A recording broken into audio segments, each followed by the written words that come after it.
Al Jazeera Podcasts.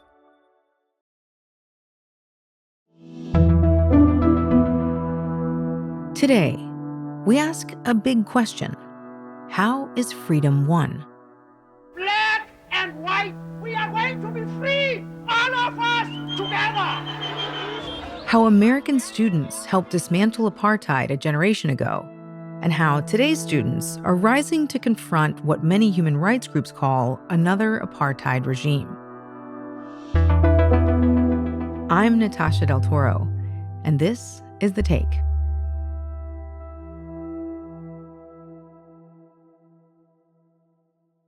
I see this as nearing our South Africa moment, Palestine's South Africa moment. Omar Barghouti. He's known to many as the founder of the BDS movement, Boycott, Divest, and Sanctions. Since the war on Gaza, activists worldwide renewed calls for boycotts and sanctions against Israel, arguing that this non-violent approach played a major role in ending apartheid in South Africa. BDS has been around since the early 2000s, encouraging individuals, organizations, universities, anyone and everyone to keep their money out of Israel and anything that supports the Israeli occupation. But Omar learned about all this a few decades ago, in the 80s, when he was a student at Columbia University. And in 1985, I played a tiny role in a protest movement that blockaded a key Columbia College building.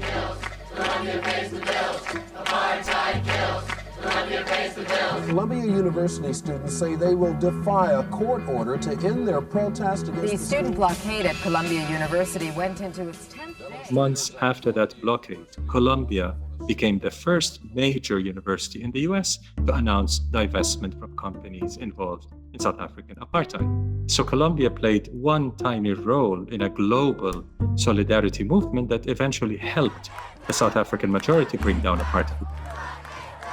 Last spring, student protests calling for a ceasefire in Gaza and an end to Israeli occupation popped up across the US and around the world. Omar saw a direct link to what happened with South Africa 3 decades ago. The movement he worked so hard to create could do the same thing today, end what he calls the Israeli apartheid. We're seeing a very, very sharp shift in support of the academic boycott. Channel your rage, channel your greed into action and complicity. This is what Palestinians need.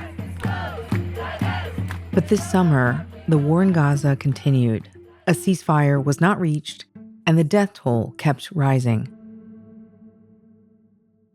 Meanwhile, universities across the United States were on summer break. It's crazy to think that all the encampments just happened like a couple months ago, because to me that feels like ages ago. Erin Lawson graduated from NYU last year. She'd also been arrested during the student protests. And now she's made student organizing her career. She knows some students get frustrated, wondering if they're making any kind of difference. But she's not one of them. I certainly have known people who are like, at 2 a.m., you're like, is this even worth it? Are we going to win? I've never really thought that, just because like I know, you could look to history and know that this isn't like something that happens overnight. The anti-apartheid movement in South Africa has been a major point of inspiration.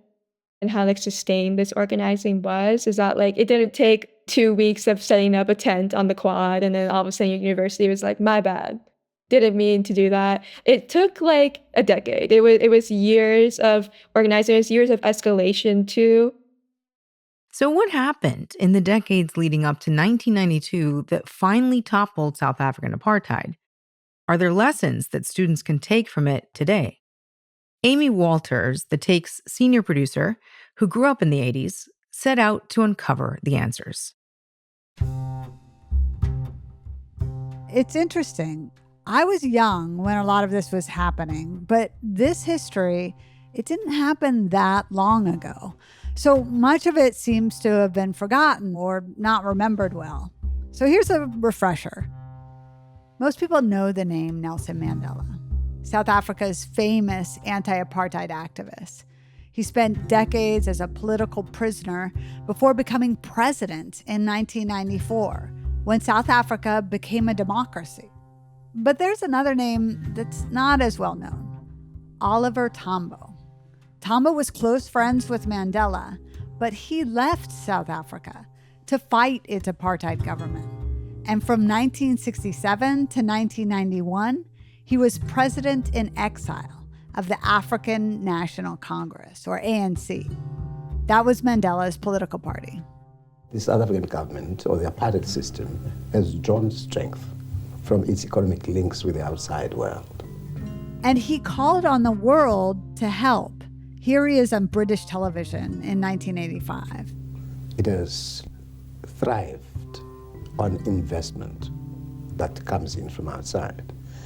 If that were withdrawn, the regime would find it very difficult to operate. And Britain is a big investor, you're saying? Britain is a very big investor. And therefore we have said to Britain, as we have to the United States and other countries, that they should withdraw these investments, that they should sever economic links with South Africa, that they should participate in the imposition of sanctions on South Africa. So Tambo was saying the world needed to divest from apartheid South Africa.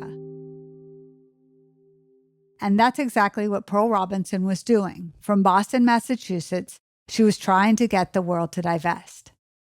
South Africa had a council representing the government that was located in Boston.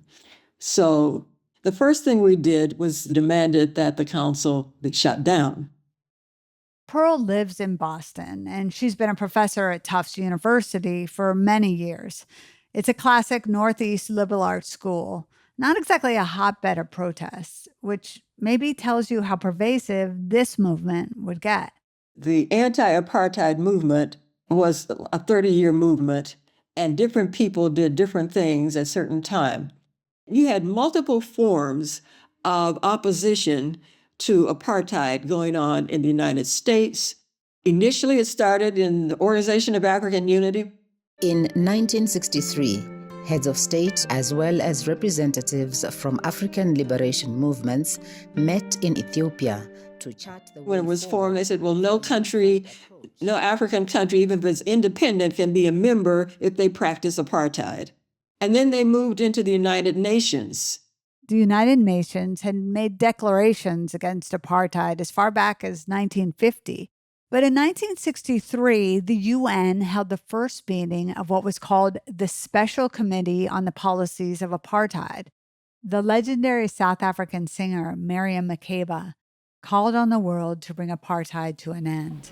I ask you and all the leaders of the world, would you act differently? Would you keep silent and do nothing if you were in our place?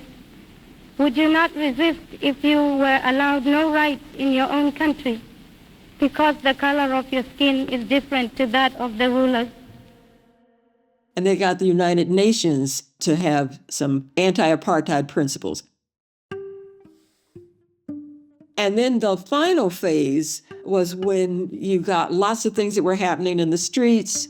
An anti-apartheid activist named Randall Robinson staged a sit-in front of the South African embassy. He was arrested, Randall Robinson, no relation to Pearl, was the founder of Trans-Africa. Initially, Randall Robinson went and he wanted to talk to the ambassador from South Africa. And they met, but then he just stayed. He and two other people did a sit-in there and refused to leave. He was arrested, but the protests continued and public outrage against apartheid began to grow. He also fasted, went on hunger strike, protesting against the apartheid regime and U.S. involvement with it. That was 1984, and things were starting to get strategic, very strategic, even in Boston. And we had a series of demonstrations.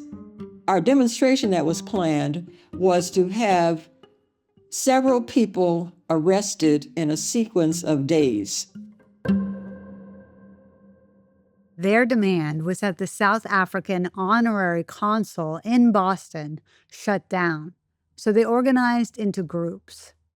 The first two people would get arrested because we expected them to say no, and we were going to sit in, and the police would remove them. And we decided that we did not want police brutality to be the issue. And so we actually negotiated with the mayor that we were prepared to be arrested, but we didn't want anybody beat up, and we didn't want to be dragged out. And all of these arrests gave their movement coverage in the news. Everything we did was with the idea of getting a message across. Ultimately, the charges were dropped, but apartheid in South Africa continued. From exile, Oliver Tambo was still encouraging divestment, even sanctions. I'm saying that sanctions could stop a bloodbath. I am certain about this. We've always been sure that this is it. Of course, Pearl and her fellow activists didn't have the power to sanction South Africa, but they tried to think, what could they do? Somebody said, Granny Smith apples. They're selling Granny Smith apples from South Africa in Star Market, so we should do that. Some people did that. They boycotted apples. But Pearl wanted to go further. And I said, we need something that's associated with apartheid, and that's just not big enough. And then we came up with, somebody said, well, the Krugerrand. The Krugerrand debuted in 1967, marking the dawn of modern gold bullion coins. It was a way of investing in gold. So as the price of gold goes up, the value of Krugerrands would also increase. So by boycotting and calling for divestment from companies dealing in Krugerrand, the students aimed to hit the South African government economically. But it was also a symbol. Anything associated with the government was tainted. So if you were doing business with South Africa, you were sanctioning apartheid itself. And there were Krugerrands in Boston. The Krugerrand, South African's gold coin, was being sold in the financial district. And so Dick Pereira was a firm that was selling them. And we decided that we would go in there and demand that they stop selling them. Well, that's where all of us were arrested. That might sound like bad news, but Pearl says it wasn't. Well, not all bad. Because it gave us time to focus on the message. And we had a 3-month period before our trial. So we had a series of rallies. People came to support us. The mayor of Ireland, Cesar Perez, came. We had Nobel Prize laureates. And again, the goal was to create, it was not just the message, but what was happening is that every time we did something, the people who supported what we did, the numbers grew.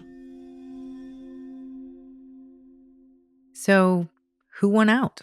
That's after the break.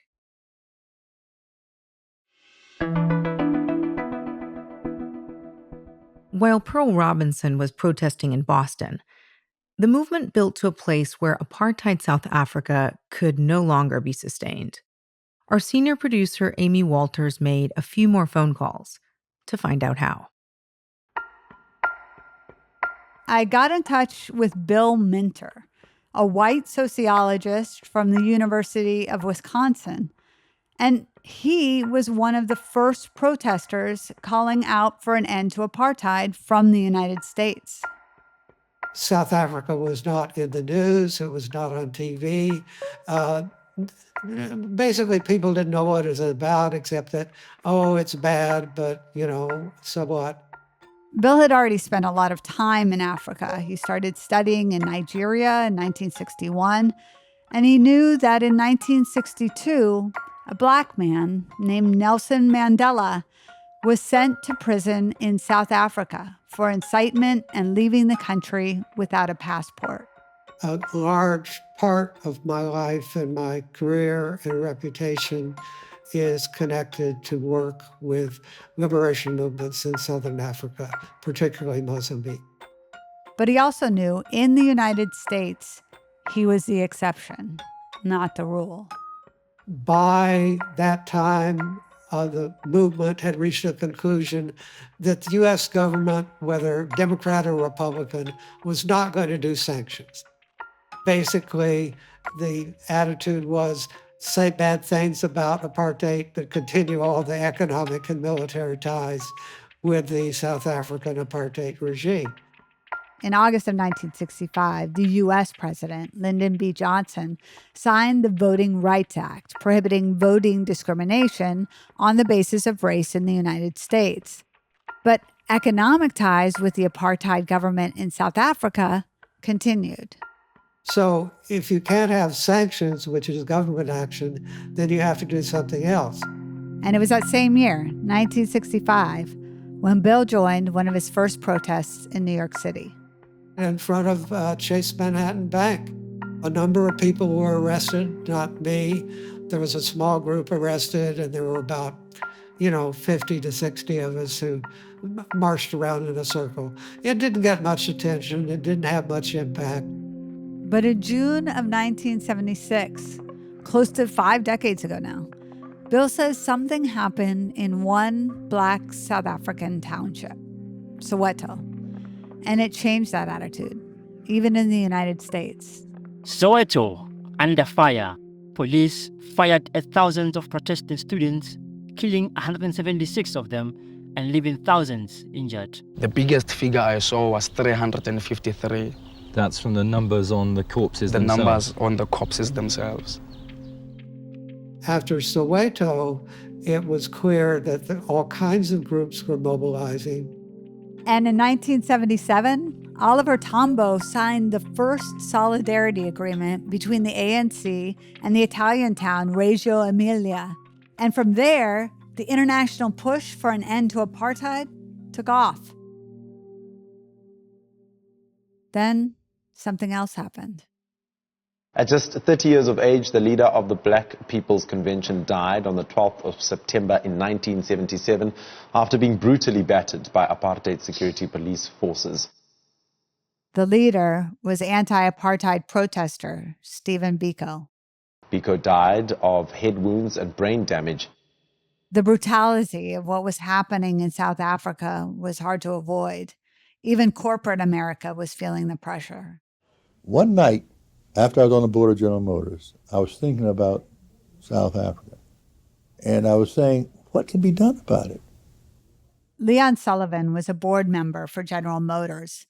He wanted to address the issue of racial discrimination practices of American companies operating in South Africa under apartheid. And again, that voice said, Leon, you're on the board now. You do something about it. You do something about it. And he did. He came up with the Sullivan Principles, which pushed the apartheid government towards reform. GM and several other major American companies signed on. Ford, Coca-Cola, IBM. That same year, 1977, Trans-Africa was born.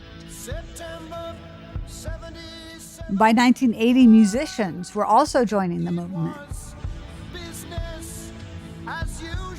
Peter Gabriel came out with a song about Stephen Biko. It was a song I listened to repeatedly growing up. But Bill Minter says even then, apartheid continued. And so what actually, when it turned the tide, was in 1985, 86, when Prime Minister Botha in South Africa cracked down on demonstrations. This decision to announce a state of emergency, as I did today, is also a choice. There were highly visible repression, and as a result of pressure, Citibank decided to stop its loans to South Africa.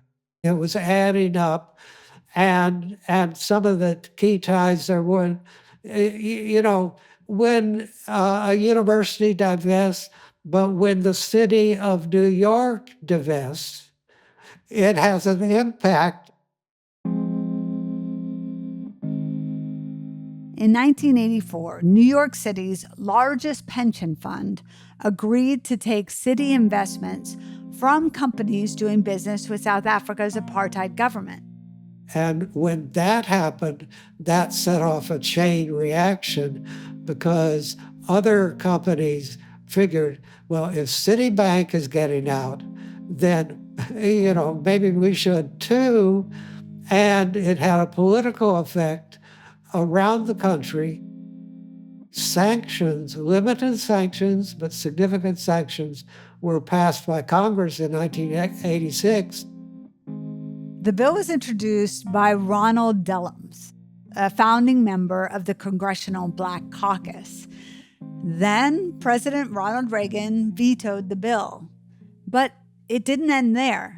Not this time.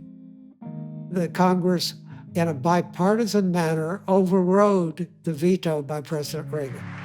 In 1986, Congress approved a law imposing tough U.S. economic sanctions against South Africa. It was called the Comprehensive Anti-Apartheid Act. And to get the U.S. sanctions released, the South African apartheid government would have to change. South African historian Thula Simpson explained it to me. What the Comprehensive Anti-Apartheid does is it basically sets conditions for Nelson Mandela, for the sanctions to be released, and they include the release of Nelson Mandela, the unbanning of the ANC, and there's literally no way back. Thula says in South Africa, that law was huge. He says it forced South Africa's apartheid government to come up with a framework to create a democratic government to end apartheid. What you begin having is a growing consensus of what the settlement in South Africa should, at the very least, contain. It involves unbanning political parties, releasing Nelson Mandela, ending the state of emergency, and getting involved in negotiations for a democratic constitution that will lead to majority rule. Majority rule, meaning South Africa would be led by Black South Africans. The South African government continues to resist, but eventually its resistance buckles on the 2nd of February 1990 when F.W. de Klerk issues a statement at the opening of Parliament where he basically agrees to those terms. The steps that have been decided are the following. The prohibition of the African National Congress, the Pan-Africanist Congress, the South African Communist Party and a number of subsidiary organizations is being rescinded. The Black political parties, including Oliver Tambo and Nelson Mandela's ANC, were no longer banned. Political prisoners would be released. For 27 years, 6 months and 6 days, he had been a prisoner. During that time, he became a legend, a symbol of Black resistance to apartheid, and to many, he became a martyr. Tonight, he is a free man. On February 11th, 1990, Nelson Mandela walked out of prison a free man. Until 1990, as a Black woman, Pearl Robinson could never set foot in South Africa. So the first time I actually went to South Africa, Mandela was president 35 years in a row. There was some place on the continent I set foot, but before Mandela was out of jail, I could not go to South Africa. So the first time I actually went to South Africa, Mandela was president. It was quite a moment for someone who had fought so hard for so long. A dream was realized. But Pearl's also very much aware of the reality. There's still work. There's always work that needs to be done. So when you have these goals that you think are transformative, it behooves you to also try to figure out what happens the day after. For Erin Lawson, the activist you heard from earlier, she's still trying to get to the day after. She's helping to organize students all over New York City again this fall, fighting for an end to what she calls the Israeli apartheid, an Israeli genocide, happening in Gaza now. I think a lot of inspiration that students can take from the anti-apartheid movement is that university admin they don't have people on their side, they don't have the masses on their side, they don't have history on their side. What they do have on their side, though, is time, and what they're really betting on is waiting us out. She concedes the movement did slow down during the summer, but it will continue, she says. She will be organizing to make sure this movement doesn't end. I think what students really have to keep in mind is that, like, while maybe like you might not even win while you're an undergrad, like you might not win when you're in university, but like what's really important is that you leave a legacy and structure and build up leaders. That's how you win.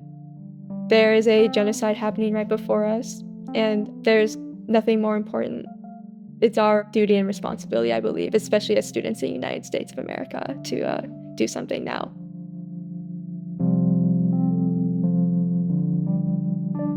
And that's The Take.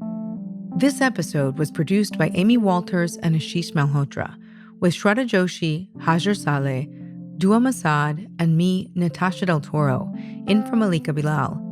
It was edited by Noor Wazwaz and Alexander Locke. The Take production team is Amy Walters, Ashish Malhotra, Catherine Nouhan, Chloe K. Lee, Duha Mosaad, Hagir Saleh, Khaled Soltan, Marcos Bartolomé, Noor Wazwaz, Sarí el-Khalili, Shraddha Joshi, Sonia Bhagat, Tamara Kandaker, and Veronica Shaya. Thanks to Dylan Bergeson and AJ Plus for their interview with Omar Barghouti. Our sound designer is Alex Roldan. Alexander Locke is The Take's executive producer, and Ney Alvarez is Al Jazeera's head of audio. We'll be back tomorrow.